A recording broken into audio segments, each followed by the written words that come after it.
کی زبردست واقعات جاری ہے۔ پہلی بات تو یہ ہے کہ ہمارے وہ اللہ جس کو اللہ نے مال دولت عطا فرمائی ہے وہ اپنے ملا پیسے کہاں خرچ کرے۔ عام طور پر یہ ہوتا ہے ہم مسجدوں میں کچھ مدرسوں میں کچھ اور جگہ پر ملا رقم خرچ کرتے ہیں۔ عام طور پر معاشرے میں غلطی یہ ہوتی ہے کہ ہمارے وہ چھوٹے چھوٹے دیہات چھوٹی چھوٹی بستیاں جہاں مکاتب چلتے ہیں، مکتب کے ذمہ دار مسائل سے ناواقف ہونے کی وجہ سے رمضان میں چندہ کرتے ہیں مکتب کو چلانے کے لیے، اور اس میں زکوٰۃ، فطرہ، صدقہ، ہجرہ سارے ہی پیسے وہ جمع کرتے ہیں۔ حالانکہ مکاتب قرآنیہ میں کوئی بچوں کے کھانے پینے کا نظم نہیں ہوتا ہے، صرف ان کی تنخواہ کا نظم ہوتا ہے۔ بعد میں وہ ہیرا بھی کرتے ہیں یا نہیں، اور ہیرا بھی کیسا ہوتا ہے اللہ ہی جانے۔ اس لیے ہمارے وہ حضرات جن کو اللہ نے مال و دولت عطا فرمائی ہے، یا ہماری بستی میں وہ حضرات جو مکتب کے نام سے چلنے کے لیے آتے ہیں، ان کو چاہیے کہ وہ للہ رقم دے، زکوٰۃ وغیرہ نہ دے، اور ذمہ داروں بھی چاہیے کہ مکاتب کو چلانے کے لیے زکوٰۃ وغیرہ رقم نہ دے۔ براہ راست زکوٰۃ کی رقم سے مدرسین کو، ائمہ کو تنخواہ دینا جائز نہیں ہے، اس سے زکوٰۃ ادا نہیں ہوگی۔ مالدار حضرات سے گزارش ہے کہ بہت اچھا موقع ہے، اللہ تعالیٰ نے آپ کو مال و دولت دی ہے، آپ ان چھوٹے چھوٹے دیہاتوں میں، چھوٹی چھوٹی بستیوں میں امام صاحبان اور مکاتب کے مدرسین کی تنخواہ اپنے ذمہ لے لیں۔ عام طور پر مکاتب میں تنخواہ بھی بہت کم ہوتی ہے، 5,000 6,000 روپے ماہ، اور امام کی تنخواہ بھی کبھی یہی حال ہوتا ہے، کہیں 4,000، کہیں 5,000، کہیں 6,000۔ ہمارے وہ حضرات جن کو اللہ نے خوب دولت دی ہے، وہ اگر خفیہ طور پر ایسی چھوٹی چھوٹی بستیوں میں مکتب کے ایک مدرس اور مسجد کے امام کی تنخواہ کو اپنے ذمہ لے لیں اور للہ طریقے سے ان کا تعاون کرے، بہت اچھا موقع ہے۔ عام طور پر دیکھا جاتا ہے مسجد اور مدرسے کو بنانے کے لیے جہاں لاکھ کی ضرورت ہے وہاں مسلمان لاکھوں روپے خرچ کرتا ہے، لیکن تنخواہ جو بہت ضروری ہے اور وہاں 5-10 ہزار کا مسئلہ ہے، وہاں ہیرے حوالے کی بات ہوتی ہے، زکوٰۃ کی بات ہوتی ہے، یہ اچھی چیز نہیں ہے۔ عمارت اتنی مقصود نہیں ہے، سیدھی سادی مسجد ہو، سیدھی سادی درسگاہ ہو، سیدھے سادے ادارے ہو، لیکن کام کرنے والے خدام کی تنخواہ بہتر سے بہتر ہونا چاہیے۔ پورے عالم میں ہونا ہی ہے، ہماری مسجدیں لاکھوں روپے کی، کروڑوں روپے کی، ہمارے مدارس کروڑوں روپے کی، لیکن تنخواہ دی جاتی ہے۔ مکاتب کا حال ہو، مدارس اسلامیہ کا حال ہو، جامعات کا حال ہو یا مساجد کا حال ہو، تنخواہ کا کوئی معیار نہیں ہے۔ حالانکہ عمارت اتنی عالیشان مقصود نہیں ہے، تنخواہ یہ ضروری چیز ہے، اس کا اعلیٰ ہونا ضروری ہے۔ دارالعلوم دیوبند کی بنیاد اور تعلیم کی ابتدا کوئی عمارت سے نہیں ہوئی ہے، درخت کے نیچے بیٹھ کر ہوئی ہے، لیکن ماشاءاللہ اس زمانے میں بھی تنخواہ کا معیار اس زمانے کے اعتبار سے اچھا رکھا گیا۔ آج ہماری سوچ یہ ہے ہماری مسجدیں عالیشان ہو، ہمارے مکاتب عالیشان ہو، ہمارے جامعات اور مدارس عالیشان ہو، اور تنخواہوں کا کوئی ٹھکانہ نہیں ہے، یہ بہت غلط طریقہ ہے۔ پھر بے وجہ مدارس کی کثرت، خامخواہ ہر جگہ مدرسہ مدرسہ مدرسہ، اس نے بھی اس چیز پر اثر ڈالا ہے، یہ چیز بھی مناسب نہیں ہے۔ مدارس علاقے کی ضرورت کو پورا کرنے کے لیے ہیں اور مکاتب قرآنیہ ہر محلے کی ضرورت کو پورا کرنے کے لیے، لہٰذا سیدھی سادی عمارت ہو لیکن تنخواہ کا معیار اچھا ہو۔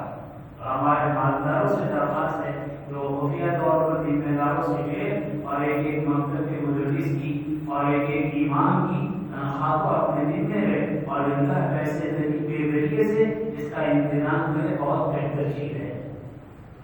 وہ مکاتب قرآنیہ جس کے ذمہ دار اگر چندہ کیا ہے تو للہ ہی سے ان کا تعاون کیا جائے، زکوٰۃ وغیرہ سے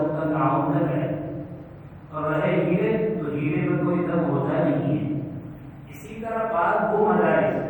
جہاں ماشاءاللہ اردو، فارسی، عربی کی تعلیم ہوتی ہے لیکن دارالاقامہ نہیں ہے، طلبہ مستقل رہائش پذیر نہیں ہے، تو ایسے مدرسوں میں بھی زکوٰۃ کی رقم نہیں دینا چاہیے اور ان کو بھی زکوٰۃ کی رقم نہیں دینی چاہیے۔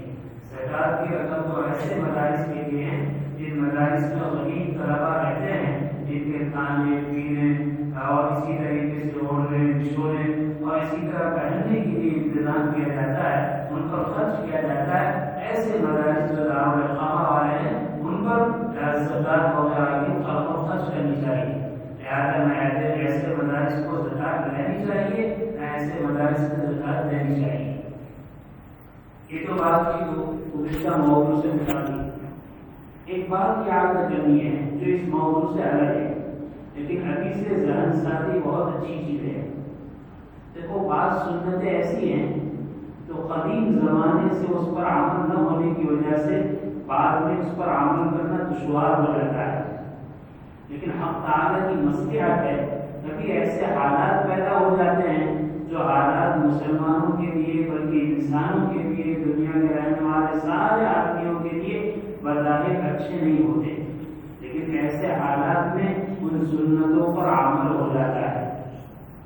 ایسی سنتوں میں ایک سنت ہے عیدین کی نماز۔ عیدین کی نماز تو واجب ہے لیکن عیدین کی نماز کو جلدی پڑھنا یہ ایک مستقل سنت ہے۔ عیدین کی نماز تو واجب ہے لیکن طلوع آفتاب کے بعد جتنا جلدی ہو سکے وقت مغرب کے نکلنے کے بعد اس کو جلدی پڑھنا چاہیے۔ نبی کریم صلی اللہ علیہ وسلم ساری اپنی حیات طیبہ میں عیدین کی نماز کو جلدی پڑھا کرتے تھے۔ ہمارے یہاں برسوں سے یہ معمول ہے کہ عیدین کی نماز کو کافی تاخیر سے پڑھا جاتا تھا اور پڑھا جاتا ہے، لیکن لاک ڈاؤن کا زمانہ آیا، کورونا کا زمانہ آیا تو آپ نے دیکھا کورونا کے زمانے میں بالکل اول وقت میں عید کی نماز کا پڑھنا ہمارے لیے آسان ہو گیا، یعنی ہمارے عمل نے بدلا دیا کہ اگر اس سنت پر اختیاری طور پر بھی ہم عمل کرنا چاہیں تو کر سکتے ہیں، کورونا کی اس میں ضرورت نہیں ہے۔ آپ نے دیکھا گزشتہ ہماری عید کیسی ہوئی، مغرب وقت تو ختم ہوا اور 5-10 منٹ میں نماز ہوتی، اکثر علاقوں میں اکثر شہروں میں جہاں جہاں ان کی نماز ہوتی تھی وہاں ہوتی۔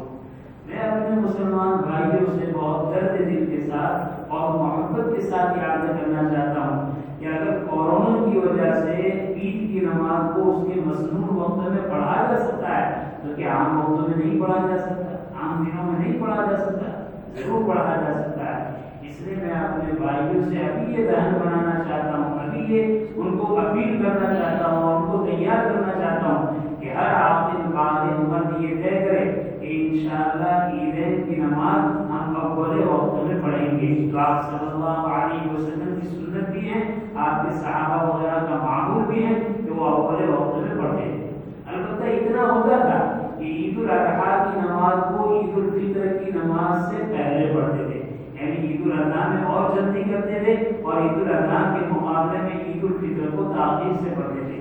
تو اگر طلوع آفتاب کے بعد 15 منٹ پر 8 گھنٹے پر اگر عید الاضحیٰ کی نماز پڑھی جا سکتی ہے تو 8 گھنٹے پر عید الفطر کی نماز آسانی سے پڑھی جاتی ہے۔ انشاءاللہ مشورہ ہوگا، مشورے میں یہی کوشش کی جائے گی کہ عید الفطر کی نماز طلوع آفتاب کے بعد 8 گھنٹے میں انشاءاللہ پڑھیں گے، بہت تو کون گھنٹہ جیسا مشورہ ہوگا، اور عید الاضحیٰ کی نماز وہی انشاءاللہ طلوع آفتاب کے بعد 15 منٹ پر یا 8 گھنٹے پر مشورے کے ساتھ پڑھیں گے۔ تو یہ خاص بات کی طرف متوجہ کرنا ہے، ہر شخص ان کا نظام بنا ہے کہ انشاءاللہ ہمیں غسل وغیرہ سے فجر کی نماز سے پہلے ہی فارغ ہونا ہے۔ بہت سارے شہروں میں آج بھی یہ حال ہے کہ وہاں بستی بڑی ہوتی ہے، بہت بڑا مجمع ہوتا ہے، وہ لوگ عید کا غسل فجر کی نماز سے پہلے ہی کر لیتے ہیں، اور ماشاءاللہ ہمارے یہاں تو نظام ہے کہ ماشاءاللہ عام طور پر رمضان کے آخری دنوں میں فجر کی نماز کا جو وقت ہے وہی وقت پہلے دن فجر کا رکھا جائے، شوال کو یعنی عید کے دن کو ساری مسجد والے اگر محلے والے یہ طے کرے کہ جو آخری دن رمضان کا فجر کی نماز کا وقت ہوگا عید کے دن بھی اسی وقت میں نماز پڑھ لیں گے تو انشاءاللہ 8 گھنٹہ وہ مل جائے گا طلوع آفتاب سے پہلے کا، اور